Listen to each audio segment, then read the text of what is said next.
My name is Allie Collier. I'm 38 years old, and I'm a captain in United States Army Intelligence. I was standing in my father's marble-clad kitchen in Fairfax, Virginia, trying to breathe in the Thanksgiving scent of roasting turkey instead of the suffocating tension. My 5-year-old son, Leo, was giggling as his grandfather, Colonel Robert Collier, lifted him into the air. And that's when my secure phone vibrated.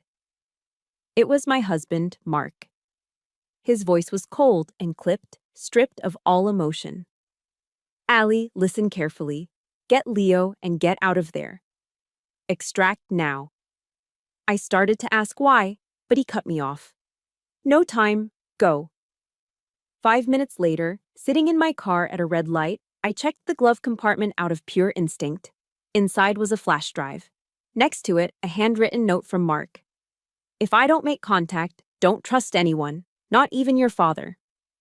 They didn't know that Mark had copied everything. They didn't know he had given it to me.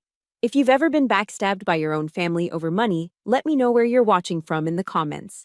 And hit that like button, because this is a story about the devastating truth that hides behind the closed doors of the perfect American family. The air in my father's house always smelled of money and power, but today, for Thanksgiving, it was masked by something more wholesome.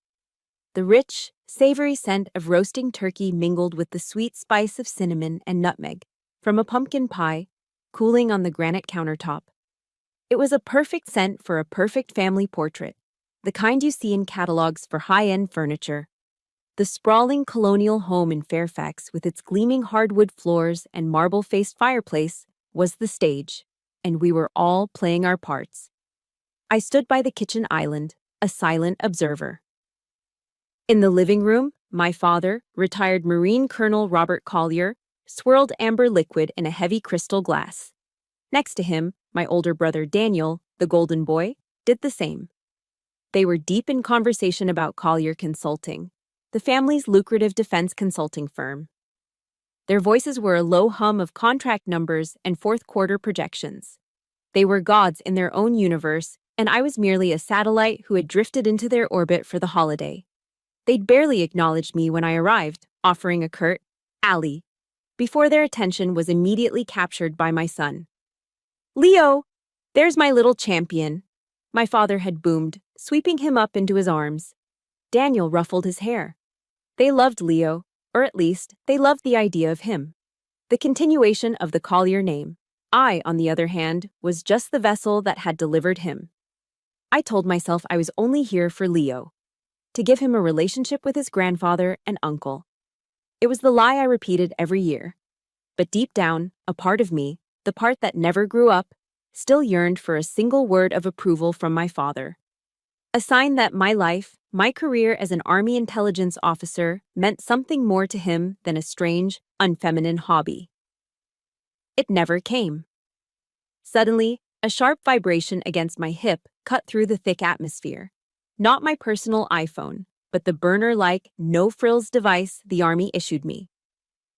My family called it my spy toy, an unwelcome piece of my other life, the one they didn't respect, intruding on their perfect Thanksgiving. I slipped out of the kitchen and into the quiet, formal hallway. The caller ID read Mark. "Allie," he said, his voice flat, stripped of all emotion.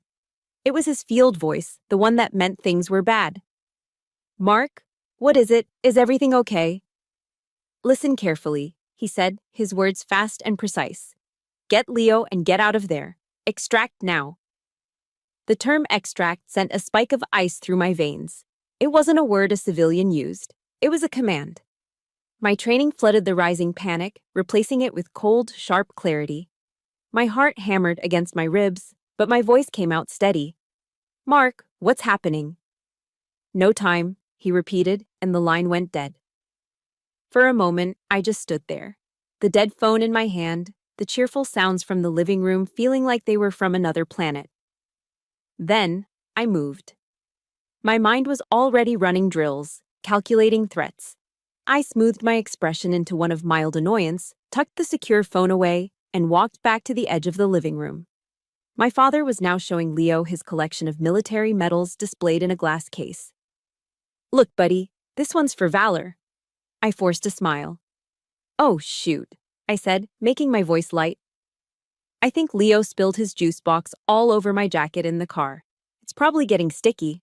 I better go grab it, Daniel snorted. Always so organized, Allie. I ignored him, walking over and gently taking Leo's hand. Come on, sweetie, help mommy for a second. My father turned, his gaze unreadable.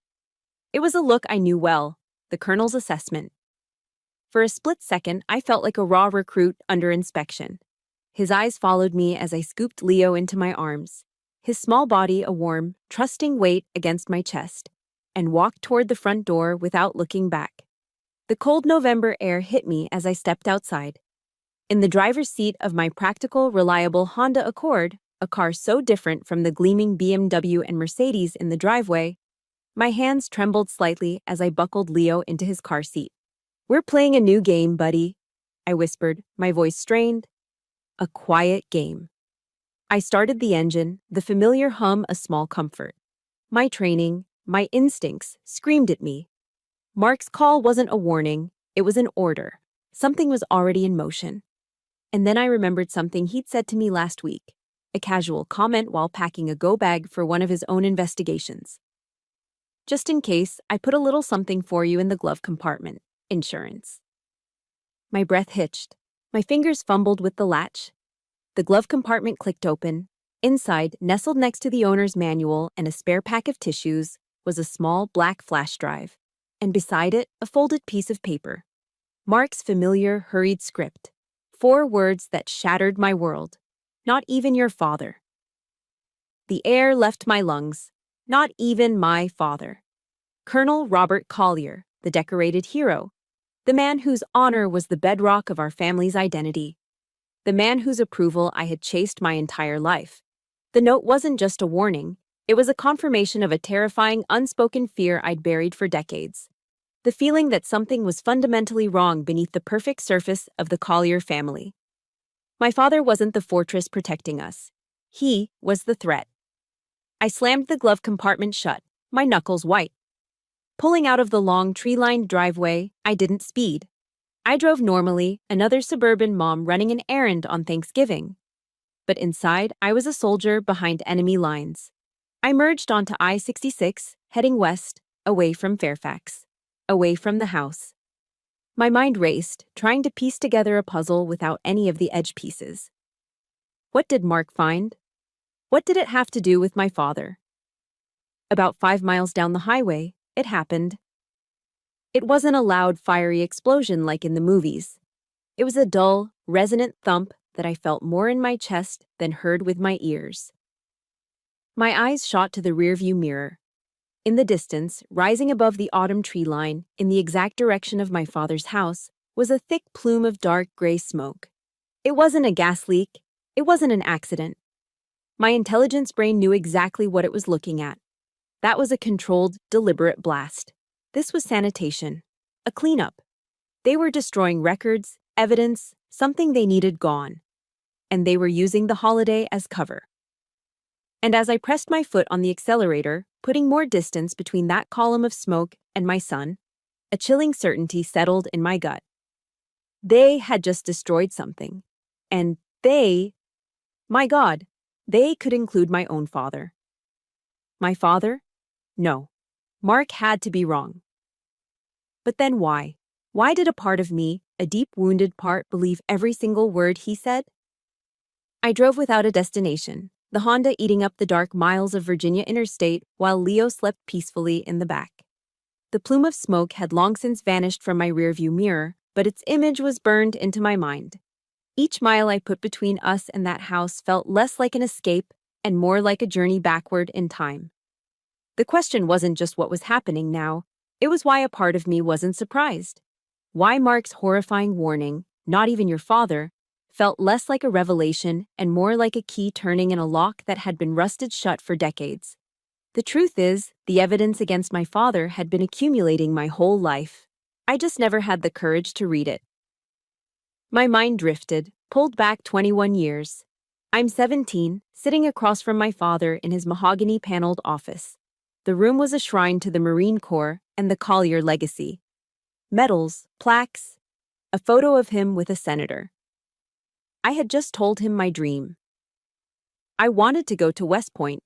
I had the grades, the athletic record, the unwavering desire to serve. I laid it all out for him, my heart pounding with a desperate hope for his approval. He leaned back in his leather chair, a slow, condescending smile spreading across his face. He didn't just smile, he laughed. A short, sharp sound that cut the air and my hope right in two. West Point, he chuckled, as if I'd just told him I wanted to be a circus clown. Allison, that's not for Collier women. Collier men lead. Your brother Daniel, he'll take over the company one day. That's his duty. He gestured vaguely, as if my entire future was an afterthought.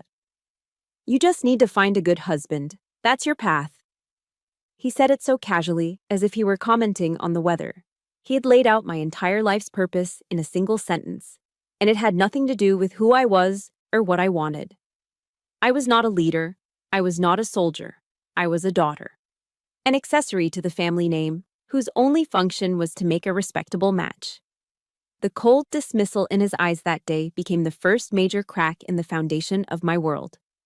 The memories kept coming, layered one on top of the other like geological strata of disappointment. I remembered a dinner just last year. We were at a high-end steakhouse in Tyson's Corner, the kind of place where deals were made over $1,000 bottles of wine. By then, I was Captain Allie Collier. I'd served 2 tours. I managed intelligence assets worth millions. I knew my job. And my intelligence work had flagged a new subcontractor Collier Consulting was about to partner with in the Middle East. I knew they were dirty. I had seen the reports. I tried to warn them, speaking in quiet, measured tones across the white tablecloth. Dad, Daniel, you need to be careful with this group. Their financials are suspect, and their political ties are complicated. Daniel waved his hand dismissively, a shiny fork glinting under the chandelier. He didn't even look at me. Allie, please, let's leave the business to the adults, okay? He smirked, taking a sip of his wine. You should get back to your son. I'm sure he misses you. The insult was twofold. My professional expertise was childish, and my primary role was, and always would be, motherhood. I looked to my father, expecting him, as a fellow military officer, to at least hear me out, to see the value in my intelligence. He remained silent. He just took a slow, deliberate cut of his filet mignon. His silence was louder than Daniel's scorn. It was an endorsement. My career, my uniform, my sacrifices. In their world, it was all just a cute little hobby. My hands tightened on the steering wheel, my knuckles white. But the memory that truly twisted the knife, the one that made my throat close up even now, was from 5 years ago. My mother's cancer. It was aggressive, merciless. I was stationed in Germany at the time. When the call came that she had weeks, not months, I didn't hesitate. I used every day of my accumulated leave and got on the first flight to Dulles. For the next 3 weeks, I lived at her bedside. Daniel was swamped with meetings, always trying to land a new partner. My father was on critical business trips, saving the company, so it was me. I was the one who held the cup to her chapped lips, who bathed her when she was too weak to move, who read to her until my voice was hoarse, and who held her frail hand as she took her last, shuddering breath. I was there for all of it. The ugly, the painful, the sacred. I was the only one. At the funeral, the hypocrisy was suffocating. Person after person came up to my father to praise his devotion. You were such a wonderful husband to her, Robert. He would nod gravely, a portrait of dignified grief. I watched him from across the room, standing next to Daniel. I saw him clap my brother on the shoulder, his voice low but clear enough for me to hear over the somber organ music. You handled everything so well, son. You really carried the weight for all of us. The injustice of it stole my breath. It was a complete erasure. My sacrifice, my pain, my final moments with my mother. They didn't exist. The golden boy, who had barely visited, was praised for carrying a weight I had borne all alone. If you have ever been the one to do all the work, only to watch someone else get all the credit, please support this story by hitting the like button and typing "I see you" in the comments. Because on that day, I felt completely invisible, and that's when I finally understood. Mark saw me. He was the only one who ever truly did. He saw the strength my father dismissed as stubbornness. He saw the intelligence my brother mocked as a hobby. He saw the pain I hid behind my uniform. I remember a few months ago, he'd been in my father's office and had glanced at some quarterly reports left on the desk. He didn't say much, just frowned. "Their accounting is creative," was all he'd muttered. He saw the rot then, the same way he saw everything else I was conditioned to ignore. His warning, ringing in my ears now as I drove through the night, wasn't paranoia. It wasn't a mistake. It was the truth, a brutal, ugly truth I had spent 38 years of my life trying not to see. I've been running my whole life, running from their judgment, running towards an approval I would never get. Now, I have to stop running. I have to turn around and face it. I have to find the truth. I owe that to my mother. The memories of the past fueled me, turning grief and resentment into cold, hard resolve. I drove south on I-95, putting more and more miles between my son and the life that had just tried to erase me. Fairfax was a ghost in the rearview mirror. My objective now was simple: disappear. Become a ghost myself. An hour outside of Richmond, I saw what I was looking for. A faded sign for a Sleep Well motel. The kind of anonymous, off-the-highway place that truckers used for a few hours of sleep and no one ever remembered. A true no-tell motel. Before checking in, I made 2 stops. First, a CVS for children's Tylenol, apple juice, and a box of goldfish crackers. The holy trinity of calming down a stressed-out 5-year-old. Second, a dimly lit pawn shop that smelled of dust and desperation. I walked out with a scuffed, older model Dell laptop and $150 less in my wallet. Everything was paid for in cash, from the dwindling emergency stash I kept in my car. I was leaving no digital trail. At the motel office, I signed the register as Jane Smith. The man behind the plexiglass didn't even look up from his crossword puzzle. He slid a key across the counter, and that was that. Our room was on the ground floor, at the far end, with a parking spot right outside the door and a clear view of the highway exit. Perfect. Inside, the room smelled of stale cigarette smoke and industrial cleaner. Before I even took my jacket off, my training kicked in. I did a quick sweep, checking behind the flimsy art on the walls, under the beds, in the phone jack, looking for anything that didn't belong. I checked the window lock and confirmed the bathroom had a second exit route through a small, high window if necessary. Only then did I allow myself to breathe. Leo, bless his heart, was starting to get scared. His lower lip trembled as he looked around the grim little room. "Mommy, I don't like this place. It's yucky. I want to see Daddy." I knelt down in front of him, forcing a bright, reassuring smile onto my face while my insides twisted into knots. This was the hardest part. The soldier could handle the threat, but the mother was breaking. "I know, sweetie. Hey, remember how Daddy sometimes plays those fun hide-and-seek games for his job? Well, this is one of those. A super secret one. Our job is to be the best hiders ever until he gives us the signal. Can you do that for me? Can you be my super secret agent?" His eyes widened, the fear replaced by a flicker of excitement. "Like a spy?" "Exactly like a spy," I said, hugging him tight. I got him settled in the cleaner of the 2 beds with his juice and crackers and turned on the old TV to a cartoon channel. Once his attention was fixed on a talking sponge, I went to work. I set up the old Dell on the rickety laminate desk. The dial-up modem screeches of its startup a sound from another era. I plugged in the flash drive. As I expected, it was a fortress. Mark had layered the encryption, a military-grade protocol, then a custom algorithm he'd designed himself. It was his way of protecting me, of making sure only I could get in. Peeling back the layers felt like a conversation with my husband. Every password was a date, a name, an inside joke only we would know. Our anniversary. The name we almost chose for Leo. The terrible street name of our first apartment. With each correct entry, another wall came down. It was the most heartbreaking love letter I'd ever received. After 20 minutes of intense concentration, the final barrier fell. A single folder appeared on the screen. It was labeled Project Ephesus. My heart pounded. I expected to find weapons schematics, illegal arms deals, something tied to my father's defense work. But it wasn't that. I clicked open the first file.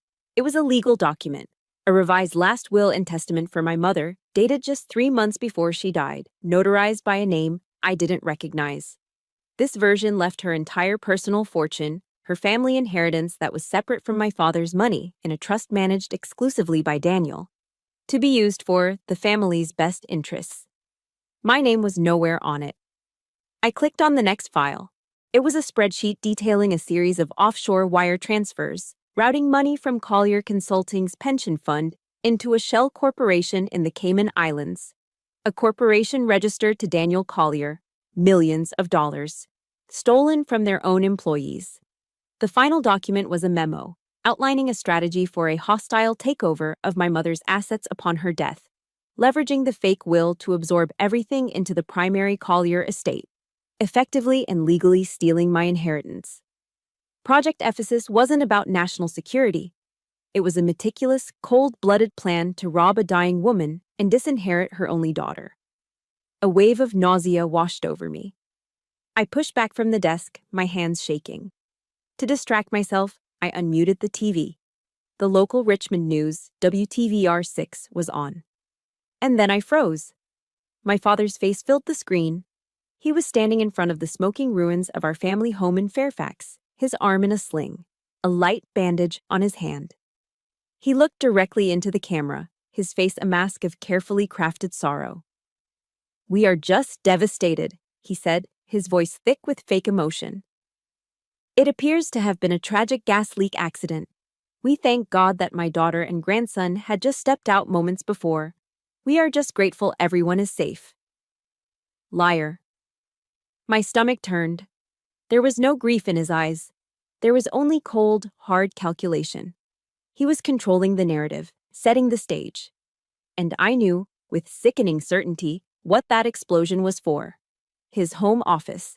The place where decades of paper records, the original copies of my mother's real will, the hard copies of the pension fund statements, were all stored. He hadn't just destroyed a house. He had torched a crime scene. My fingers, trembling, moved the mouse to the last file in the folder. It was a simple text document named Contacts. My blood ran cold as I read the names. It wasn't a list of generals or senators. It was Mr. Abernathy, our family lawyer since I was a child. It was Cynthia Shaw, the chief accountant at Collier Consulting for 20 years, and Judge Martin Reeves, a local Fairfax County judge and a golfing buddy of my father's. Next to each name, Mark had added a single, chilling note. "Belongs to Robert." It all clicked into place. The fake will, the illegal money transfers, the public deception. It was all possible because he didn't just have a plan. He had an army of accomplices, people we had trusted our entire lives. My father hadn't just stolen from me. He had bought and paid for the entire system to make it legal. I stared at the list of names, the evidence of his betrayal glowing on the cheap laptop screen. He had built a cage around me my entire life, and I had only just realized I was in it. I stared at the evidence. And then the phone rang. A cheap, buzzing sound from the nightstand. My secure phone, an unknown number. The cheap phone buzzed violently against the nightstand, a jarring, angry sound in the dead quiet of the motel room. My gaze was still locked on the laptop screen, on the list of traders Mark had compiled, an unknown number.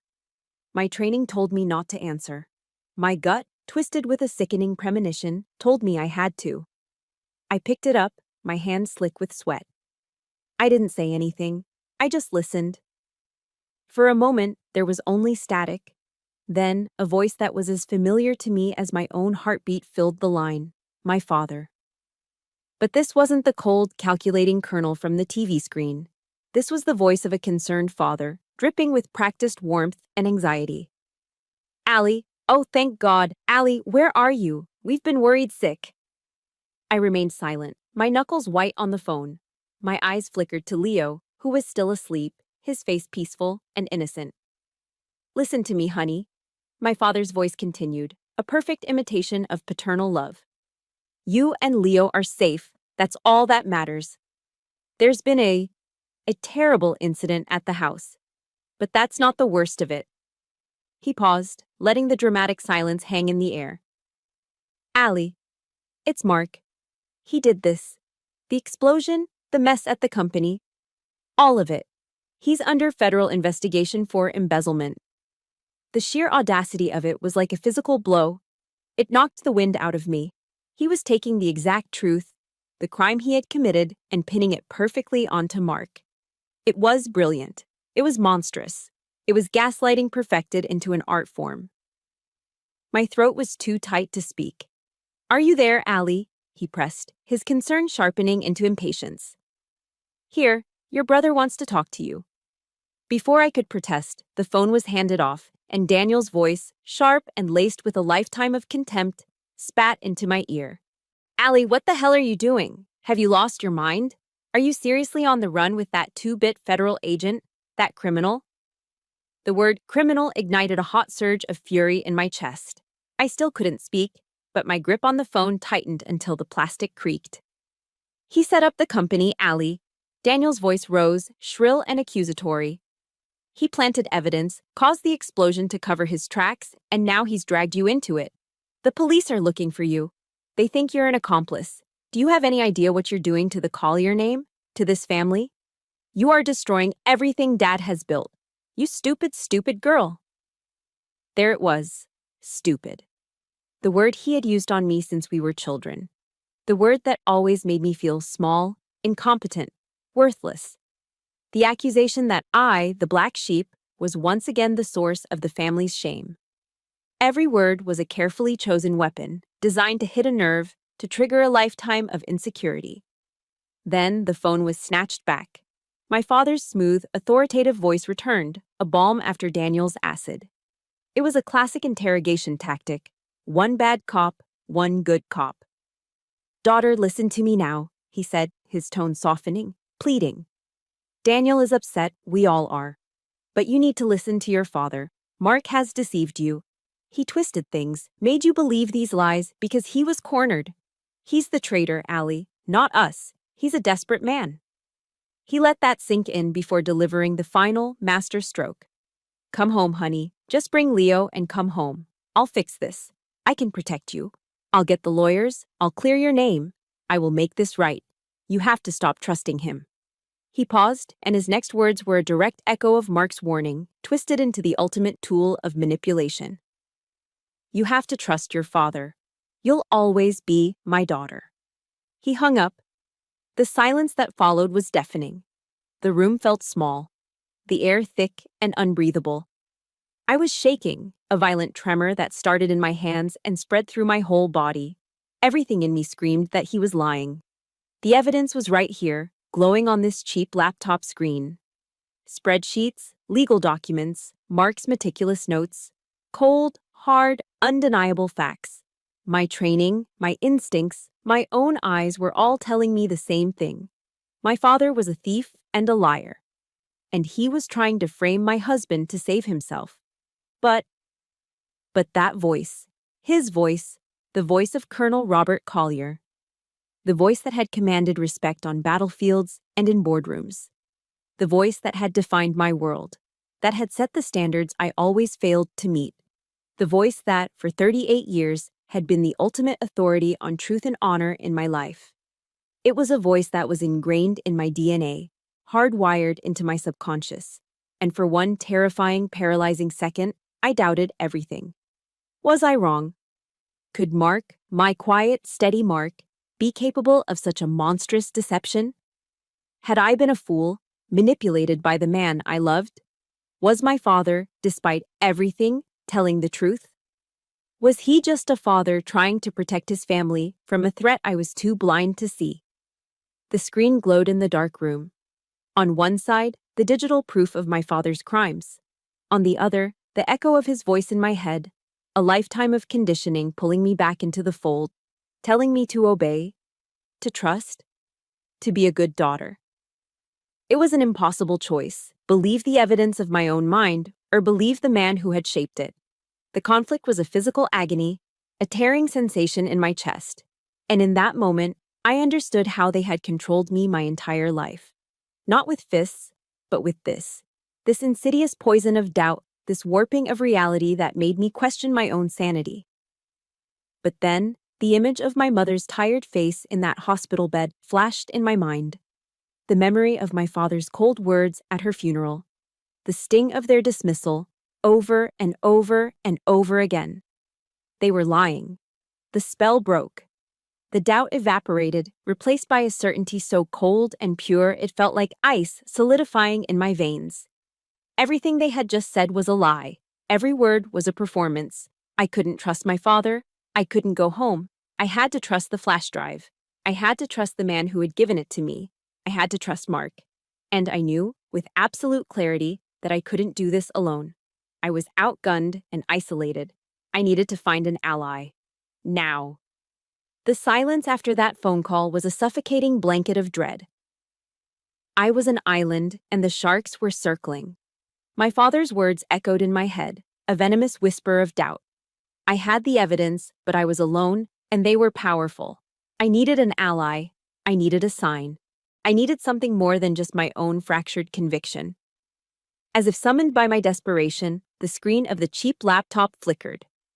A notification popped up in the corner. You have one new message. It was an encrypted email client Mark had installed, a ghost program that only activated under specific triggers. My hands trembling, I opened it. The message was simple, direct, and clearly prearranged by Mark for this exact contingency. Allie, it read. If you're reading this, you're in doubt. Go to her. She'll know what to do. Dead drop. Arlington Storage, Locker 47. The key is in the usual place. Below the message was a name that meant nothing to me.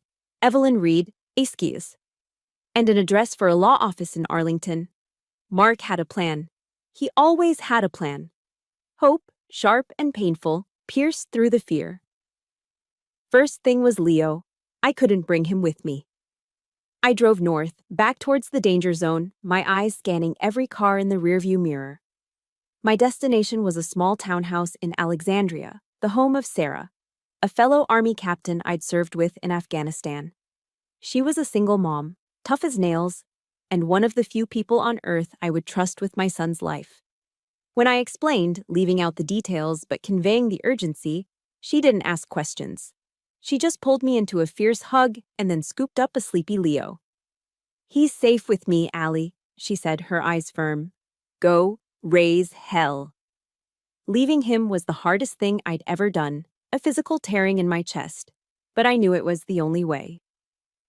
Next, Arlington Storage. The usual place was a magnetic key holder tucked deep inside the rear wheel well of my car. Inside the cold, sterile hallway of the storage facility, I found Locker 47. The key turned smoothly. Inside was not a weapon or cash, but a small, heavy, old-fashioned brass key. A key to a safety deposit box. An hour later, I was standing outside a modest brick building in Arlington. The name, Evelyn Reed, attorney at law, etched on a simple brass plaque. This was it. I took a deep breath and walked in. The woman behind the desk was not what I expected. She was maybe 70, with sharp blue eyes, a cloud of unapologetic white hair, and the stern, no-nonsense look of my Irish grandmother. She looked up from a stack of papers, her gaze piercing. She knew who I was before I even said my name. Allison Collier, she said, her voice raspy but strong. I've been waiting for you. I just stared, confused. You have. Your mother, Catherine, was a smart woman, Evelyn said, gesturing to the chair in front of her desk. Smarter than your father ever gave her credit for. She knew this day might come.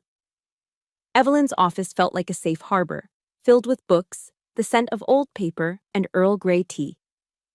She came to me a year before she passed. Robert was already pressuring her to sign over her personal assets. She refused. Instead, she had me set up a secret trust fund. For you and Leo. She slid a single piece of paper across the desk. She knew he would try to take everything from you the moment she was gone. She wanted to make sure you had a way out. My eyes blurred with tears as I looked at the document. My mother had known. She had seen the rot in my father, the greed in my brother, and she had built me a lifeboat. Evelyn slid the heavy brass key I'd found toward me. This is for her safety deposit box at the bank down the street. She left something else for you in there. Something more important than money. The bank vault was cold and silent. The teller left me alone in the small private viewing room. My hands shook as I unlocked the long metal box and lifted the lid. Inside, resting on a stack of official-looking trust documents, was a single, sealed envelope of heavy cream-colored stationery. My mother's elegant, familiar handwriting was on the front. For my Allie. With trembling fingers, I tore it open. The letter inside was dated just weeks before she died. My dearest Allie, if you are reading this, it means I am gone, and the world has shown you the face I always feared it would. Please, listen to my words now. Never, not for 1 second, let your father or your brother define your worth. Their world is built on money and reputation, but yours is built on something true. Honor, strength, and a courage they could never understand. You are not a disappointment. You are a captain in the United States Army. You are a mother. You are my finest, most beautiful legacy. They will try to make you feel small because your light exposes their darkness. Do not let them. This money is yours. It is your freedom. Use it to build your own life, not the one they demand you live. Know that I see you. I've always seen you. And I have never been more proud. All my love. Maman. A sob escaped my throat, a sound I had held back for 5 long years. I pressed the letter to my chest, the paper absorbing my tears. It was the validation I had spent a lifetime craving. It was permission to fight back. It was my mother's love, reaching across death to arm me for the battle ahead. When I returned to Evelyn's office, my eyes red but my spine straight, she had a duffel bag waiting for me. One more thing, she said gently. Your husband dropped this off 2 days ago. He said you'd know what to do with it. My heart leaped into my throat. Mark. He was alive. I unzipped the bag. Inside was a second, identical flash drive and a small digital audio recorder. I pressed play. Mark's voice filled the quiet office, strained and breathless, but unmistakably him. Allie, it's me. I love you. Listen, there's no time. Your father is purging everything. It's worse than we thought. He and Daniel have been embezzling from the Collier Consulting Employee Pension Fund for years. The explosion at the house, that was to destroy the paper trail. They think I have the master files. They're hunting me. Don't believe a word your father says. He's trying to frame me. The recording crackled. There's an FBI agent I trust, Agent Lewis, Financial Crimes Division. Give him everything. He's waiting for your call. Allie, I know you can do this. I love you. The recording cut out. But it was enough. It was everything. It was the final, irrefutable proof. My mother's warning, Mark's evidence, his voice. It was a shield of truth around me. I zipped up the bag, my movements now calm and deliberate. The fear was gone, burned away by a clean, righteous anger. I looked at Evelyn, the woman my mother had trusted to be my guardian angel. Thank you, I said, my voice steady for the first time in 24 hours. She simply nodded. Now go give them hell, Captain. I walked out of that office not as a victim on the run, but as a soldier with a mission. I had money, I had evidence, I had my mother's truth. Now I would no longer be silent. Hiding was over, running was over. Armed with my mother's blessing and my husband's evidence, I was ready to stop reacting and start acting. I sat in my car in a quiet Arlington parking lot, the engine off, and dialed my father's number. He answered on the first ring. Allie, he said, his voice a smooth cocktail of relief and authority. You made the right choice. Where are you? I'll meet you, I said, my voice low and even, betraying none of the furious energy coursing through my veins. Alone. In 1 hour. Where? I chose the location carefully, turning his own hypocrisy against him. The old post chapel at Fort Myer, the one you took me to every Sunday when I was a child. I let the symbolism of it hang in the air between us, a place of God, of honor, of truth. Just you, Dad, no one else. I'll be there, he said, and hung up. He thought I was coming to surrender. He had no idea I was coming to fight. The chapel was exactly as I remembered it, smelling of old wood, lemon polish, and faint incense. Sunlight streamed through the stained glass windows, painting the empty pews in jewels of red and blue. It was quiet, a hollow, sacred silence. It was the perfect place to bury a lifetime of lies. He was already there, standing near the altar, his back to me. Dressed in a perfectly tailored suit, he looked every bit the distinguished military legend. But when he turned, he wasn't alone. Daniel stood beside him, his arms crossed, a smug, impatient look on his face. Of course. My father never went anywhere without his loyal soldier. It wasn't a meeting, it was an ambush. They hadn't come for reconciliation, they had come for the flash drive. "You're late," Daniel sneered as I walked down the center aisle, my footsteps echoing in the cavernous space. "You brought your attack dog, I see," I said, stopping a safe distance from them. "That's enough," my father commanded, his voice sharp. "This foolishness ends now, Allison. Give me the drive." Daniel took a menacing step forward. "Just hand it over, Allie. Don't make this any harder than it has to be. For you, or for your son." The threat, so casually delivered, hung in the sanctified air. He was threatening Leo, my son, in a house of God. The last thread of my restraint began to fray. I met my father's gaze. It was cold, devoid of any warmth, any fatherly affection. It was the gaze of a man assessing a tactical problem. He stepped forward, his shadow falling over me. His voice was no longer pretending to be concerned. It was pure, undiluted ice. "Daughter," he began, the word a mockery on his lips, "you have always been a disappointment. From the very beginning.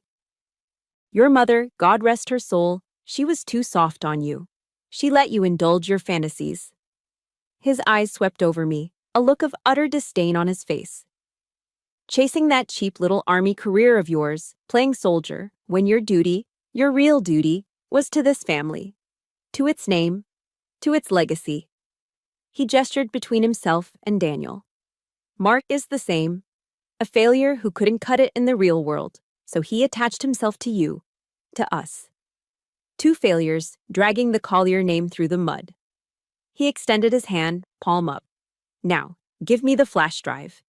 Be a good daughter for once in your life, and I can clean up this mess. You were never equipped to understand the bigger picture.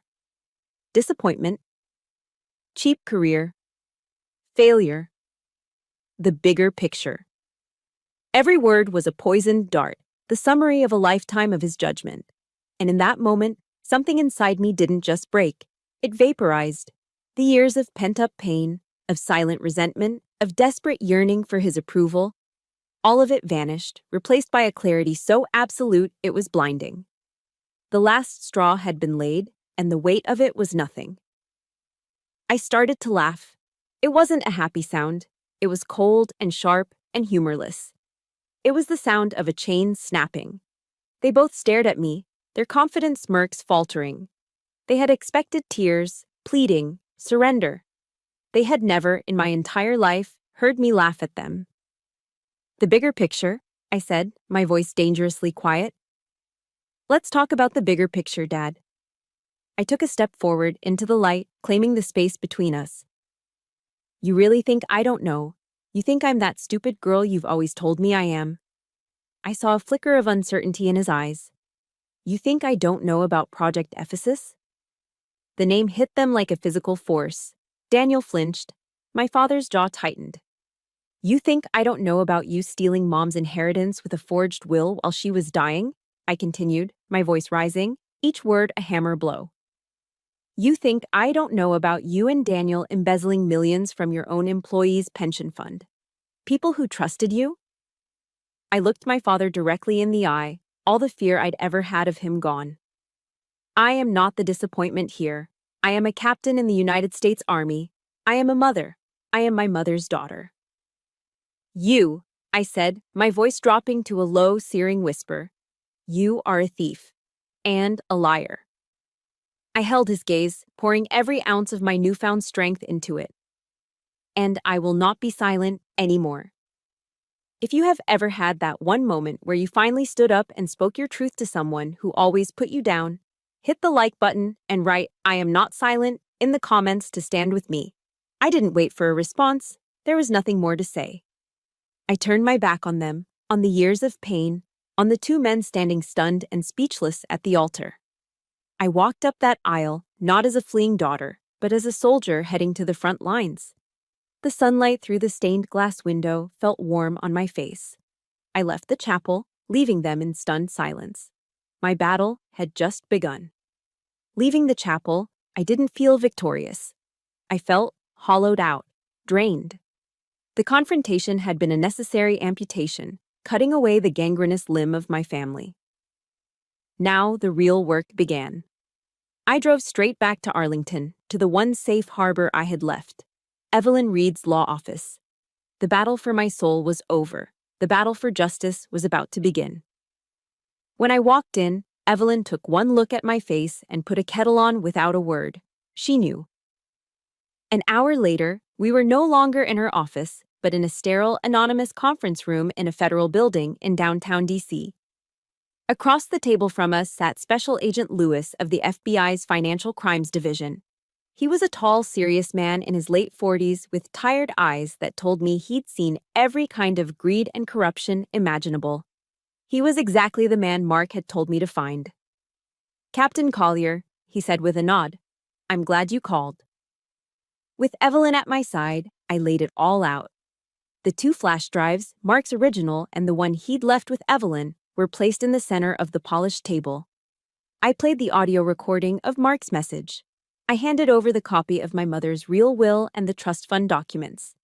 Evelyn walked him through the legal fraud of Project Ephesus, while I detailed the timeline of events, from the Thanksgiving dinner to the explosion to the manipulative phone call.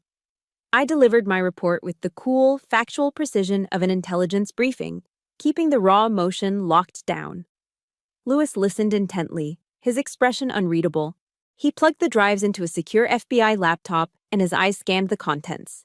He scrolled through the spreadsheets detailing the pension fund embezzlement, his jaw tightening. He read Mark's notes on the bought and paid for lawyer, accountant, and judge. When he was done, he looked up, and for the first time, I saw a flicker of something other than professional weariness in his eyes. It was the grim satisfaction of a hunter who has finally cornered his prey. "For over a year, we've been monitoring Collier Consulting," Lewis said, leaning back in his chair. "We knew there were financial irregularities, kickbacks from subcontractors, but your father is a master at hiding his tracks. He's a respected Marine colonel, a legend in the DC defense community.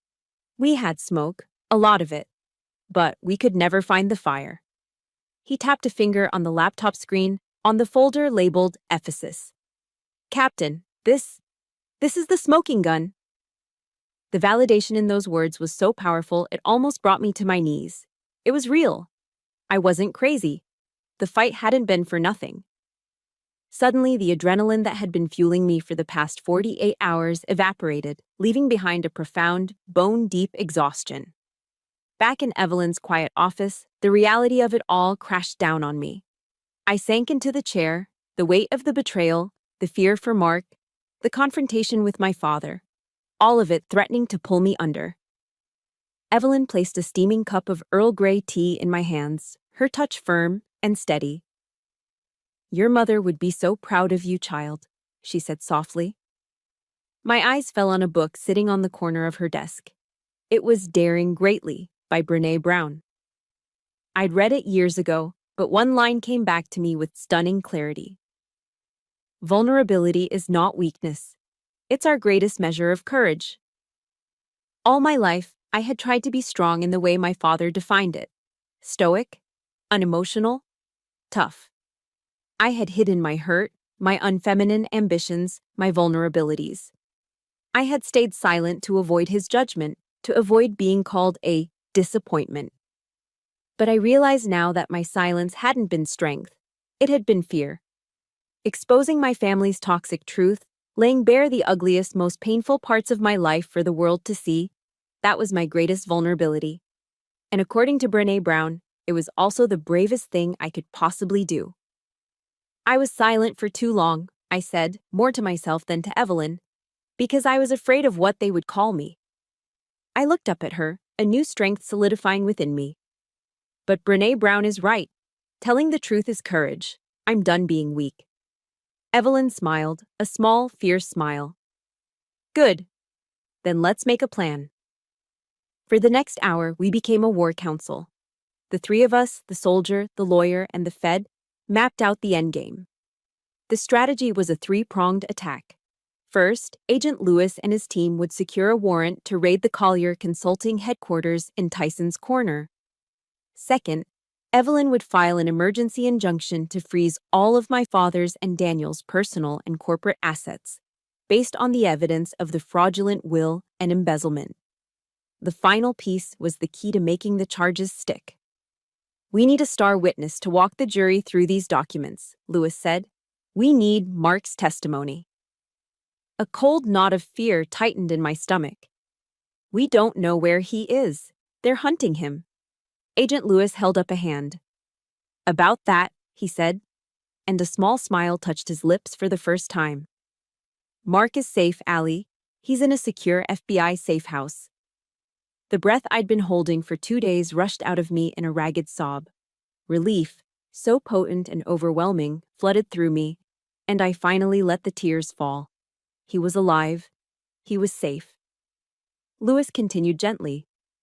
He made contact with us the moment he got clear of the blast. He knew your father would try to frame him, and he knew they'd be monitoring his devices. He couldn't risk calling you directly. He had to go dark. He leaned forward, his expression serious. He told us about the drives. He said he had given the key to you. He was waiting, Allie. He was betting on you to get the evidence out and bring it to us. He looked me straight in the eye. He knew you were strong enough to do this part on your own. The words landed, not just in my ears, but in my soul. He hadn't abandoned me. He had trusted me. In a world where my own father saw me as a disappointment, my husband saw me as a capable, equal partner, a soldier he could count on to complete the mission. My tears stopped. My resolve hardened into steel. My father and brother just called an emergency board meeting for tomorrow morning, I said, my voice clear and cold, to announce that Mark is a fugitive and to consolidate their control of the company. Lewis and Evelyn exchanged a look. The trap was set. They thought they were calling a board meeting to seize power. They had no idea they were walking right into our ambush. The next morning, the stage was set. The Collier Consulting headquarters in Tyson's Corner occupied the top floor of a gleaming glass tower, a monument to my father's ambition. I sat with Evelyn in a coffee shop across the street, watching the key players arrive. First, Mr. Abernathy, the family lawyer, then Cynthia Shaw, the chief accountant, then Judge Reeves. The rats, obediently gathering for a meeting they thought would enrich them. Finally, a black Lincoln Town car pulled up, and my father and Daniel stepped out. They strode into the building with the unshakable confidence of kings entering their court, ready to formalize their coup. They had no idea they were walking into a cage. Agent Lewis and his team were already in position on the floor below, waiting for our signal. My heart was a hammering drum against my ribs, a frantic, wild rhythm.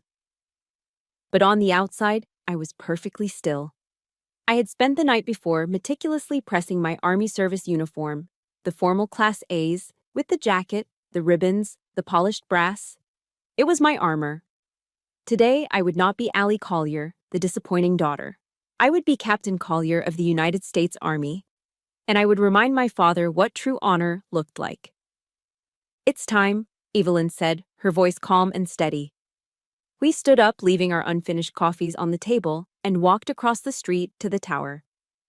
We waited in the hallway outside the main boardroom, listening. My father's voice, amplified by a speaker system, boomed through the heavy oak doors. He was in the middle of his performance, painting a picture of betrayal for the board members.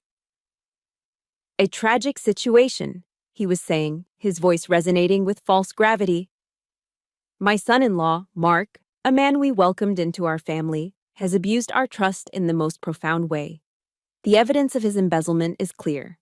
The explosion at my home was a desperate act to destroy records, and he has manipulated my own daughter into joining him on the run. That was our cue. I pushed the doors open. The entire room fell silent. All 20 board members, a sea of expensive gray and navy suits, turned as one to stare. My father froze mid-sentence, his mouth slightly agape. Daniel's face contorted, first with shock, then with pure rage. I walked slowly into the room, my polished shoes clicking rhythmically on the marble floor.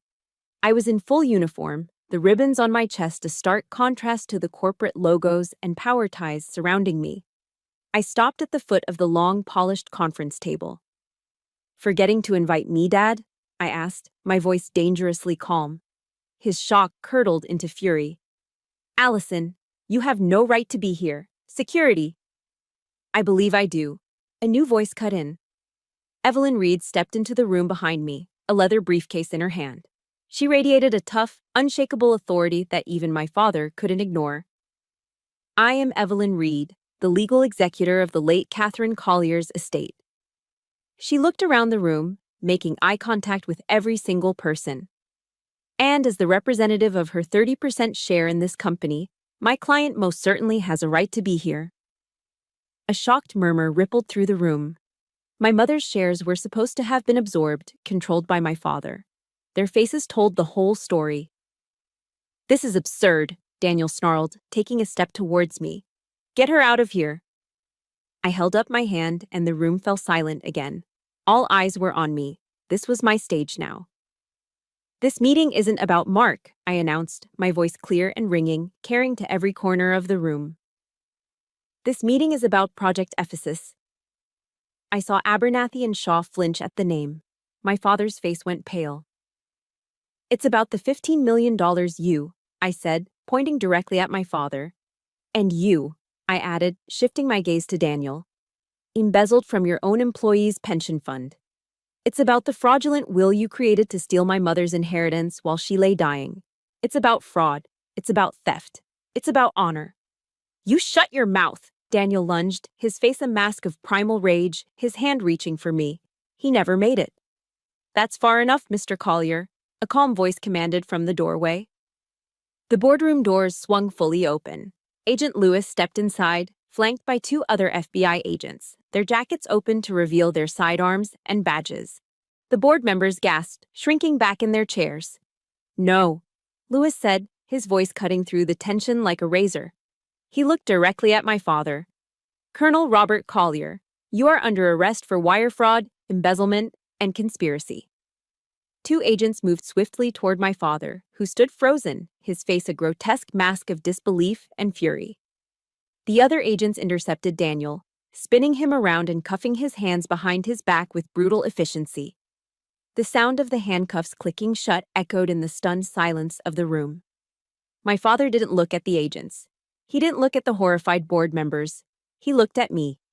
His eyes were filled with a hatred so pure, so venomous, it was almost stunning. "You," he hissed, the word filled with a lifetime of venom. "You did this. You destroyed this family." "No." The voice came from behind the FBI agents, and a figure stepped out into the room. It was Mark. His arm was in a sling, his face bruised, but his eyes were clear and steady as he looked at my father. "You did that to yourself," Mark said, his voice quiet but firm for everyone to hear. He came to stand beside me, a solid, unwavering presence. "Allie didn't destroy anything." He took my hand, his grip warm and strong. "She just chose not to cover for your crimes anymore." The great Colonel Robert Collier, the legend, the patriarch, finally broke. His shoulders slumped in defeat as the agents led him away. Daniel was right behind him, muttering curses under his breath. The room was left in a state of utter shock, the remaining board members looking at each other, at me, at the ruins of the company they had hitched their wagons to. It was over. The truth had finally exploded into the light. The takedown in the boardroom wasn't an end. It was the detonation. The days that followed were the fallout, a slow, toxic cloud of scandal that settled over everything. The story was front-page news. I remember seeing the headline on the front of the Washington Post, held up in a newsstand window. "Local war hero, son arrested in multi-million-dollar fraud scheme." The picture below it was of my father in his dress uniform, a photo from a decade ago. A symbol of honor placed directly above the story of his absolute disgrace. The Collier name, once a fortress of respectability in Northern Virginia, was now a ruin. Just like the house in Fairfax. The legal machine ground on. Evelyn, a lioness in the courtroom, had successfully frozen every asset they owned. The employees whose pensions had been stolen were being made whole. Daniel, stripped of his arrogance, had taken a plea deal, turning on my father in a desperate attempt to save himself. It was all happening, just as we had planned. But there was one final piece of business I had to attend to. Not for legal reasons, but for my own. My therapist, a kind woman who had helped me navigate the initial shock, had advised it. "You don't need his apology, Allie," she had told me. "You just need your closure." So I went. The Fairfax County Adult Detention Center was a cold, concrete place that smelled of bleach and despair. The visiting room was a line of booths separated by thick, scratched plexiglass. I sat down and waited. When he walked in, the sight of him was jarring. The tailored suits were gone, replaced by a baggy, bright orange jumpsuit. The confident stride of the colonel was gone, replaced by the slow shuffle of an inmate. But when he sat down and picked up the phone receiver, the look in his eyes was unchanged. It was the same cold, appraising stare. There was no remorse. There was only strategy. He spoke first. "I knew you'd come." I didn't answer. I just looked at him, trying to see the father I'd once worshipped. He was gone. Maybe he had never been there at all. "There's still a way out of this, you know," he said, his voice a low, conspiratorial murmur. "For the family. For the company." He leaned forward, his eyes intense. "You can still save me. Save us." I felt a weary, sad disbelief. Even here, stripped of everything, he was still trying to manipulate me. "You tell them Mark forced you," he continued, laying out his insane plan.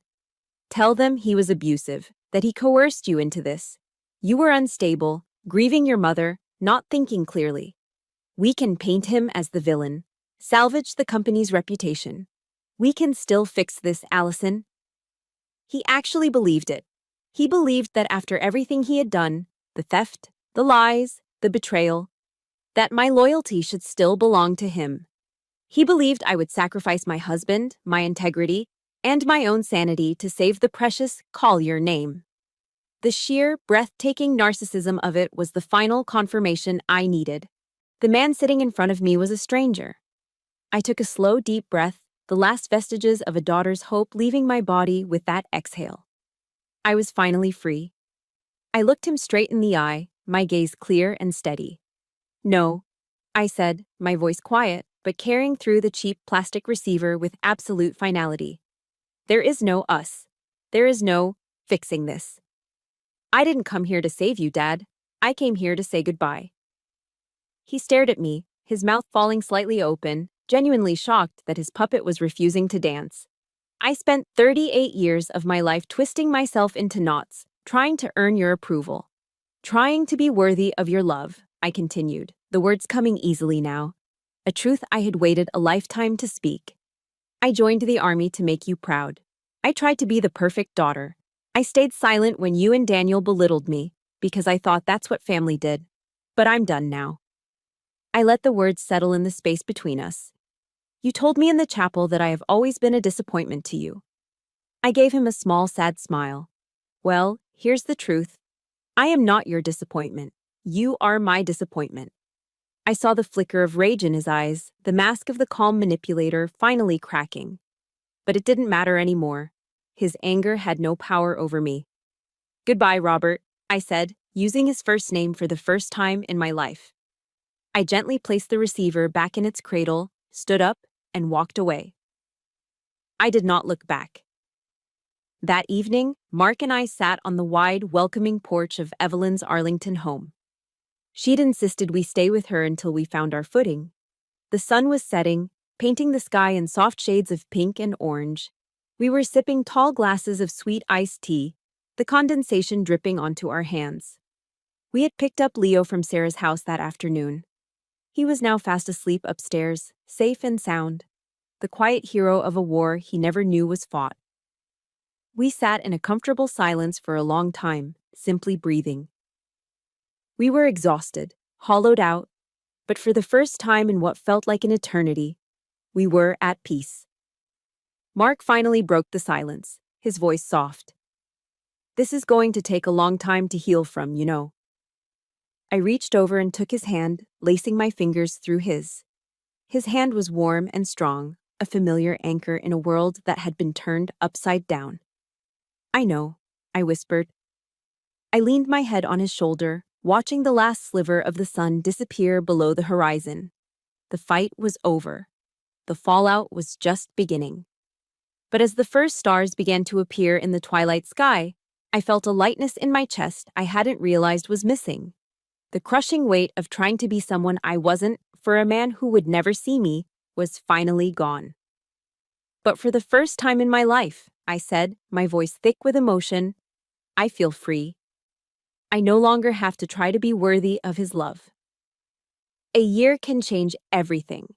It's long enough for wounds to scar over, for storms to pass, and for new things to begin to grow in the scorched earth. 1 year after that Thanksgiving, my world was unrecognizable, and for the first time in my life, it was a world of my own making. The legal battles ended not with a bang, but with the quiet final thud of a judge's gavel. My father, the great Colonel Robert Collier, was sentenced to 15 years in federal prison. Daniel received 7. Their appeals were denied. Collier Consulting, the gilded monument to their greed, was dismantled, its assets liquidated to pay back the employees whose trust they had betrayed. The Collier name was now synonymous with disgrace. But I was no longer a Collier, not in the way that mattered. I was something new. With Evelyn's guidance, I took the inheritance my mother had fought to protect, along with the assets recovered in the settlement, and I gave it a new purpose. It wasn't my money to hoard, it was a legacy to be shared. We established the Collier Reed Heritage Foundation. I insisted on using my mother's maiden name, Reed, pulling her identity out from under my father's shadow and placing it front and center. Our foundation is a nonprofit dedicated to providing legal and financial aid to military families, the very people my father's greed had targeted. We help them fight foreclosures, navigate benefits, and stand up to the kind of institutional power that preys on the vulnerable. It's my mother's legacy, transformed from a shield for one into a shelter for many. We didn't stay in Fairfax. The ghosts there were too loud. Mark, Leo, and I moved away from the suffocating wealth and judgment of Northern Virginia. We found a new life in a small, quiet town nestled in the Blue Ridge Mountains, just outside of Charlottesville. We live in a normal house, a simple 2-story colonial with a big backyard and a porch swing. It's not a mansion. There is no marble or mahogany. It's just a home, filled with the sounds of Leo's laughter and the smell of coffee in the morning. It's real. I'm still Captain Collier. I didn't let them take that from me, but I requested a transfer. My work is no longer in the shadows of intelligence gathering. I now serve in a unit that focuses on ethics training and psychological support for soldiers and their families. I help them build resilience, establish healthy boundaries, and navigate the unique pressures of military life. I use my scars not as a source of pain, but as a map to help others find their way. Last week, I stood in front of a group of military spouses at a support seminar. I shared a version of my story, editing out the names and the ugliest details, but keeping the heart of the lesson intact. For a long time, I told them, I thought that having boundaries meant pushing people away, that it was a selfish act. But I learned that boundaries have nothing to do with other people. They're not walls. They're a promise you make to yourself. I looked around the room, at the faces of strong, tired, resilient women. Brené Brown says that boundaries are about keeping ourselves whole. Your worth is not determined by the rank on your spouse's uniform or by the family you were born into. It is determined by your own actions, your own integrity, and the truth you choose to live by every single day. Afterward, a young woman came up to me, tears in her eyes. I really needed to hear that today, she whispered. Thank you. In that moment, I felt a sense of purpose so profound it almost took my breath away. This was my new legacy. This was my mother's true inheritance.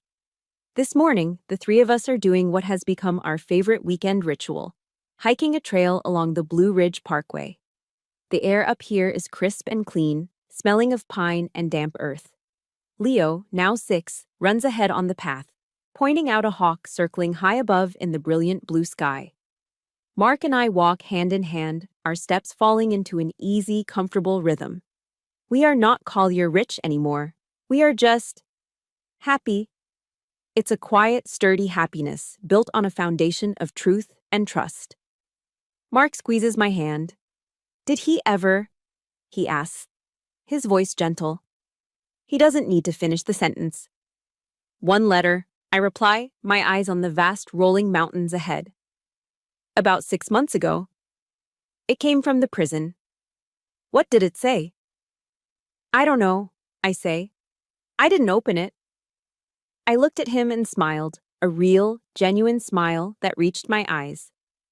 I just wrote "Return to Sender" on the envelope and put it back in the mail. He smiled back, a look of deep, quiet pride in his eyes. There was nothing more to be said. The conversation was over. The trial was over. His hold on me was over. We reached a scenic overlook and stopped, watching Leo throw a stick for a friendly dog that had bounded up the trail.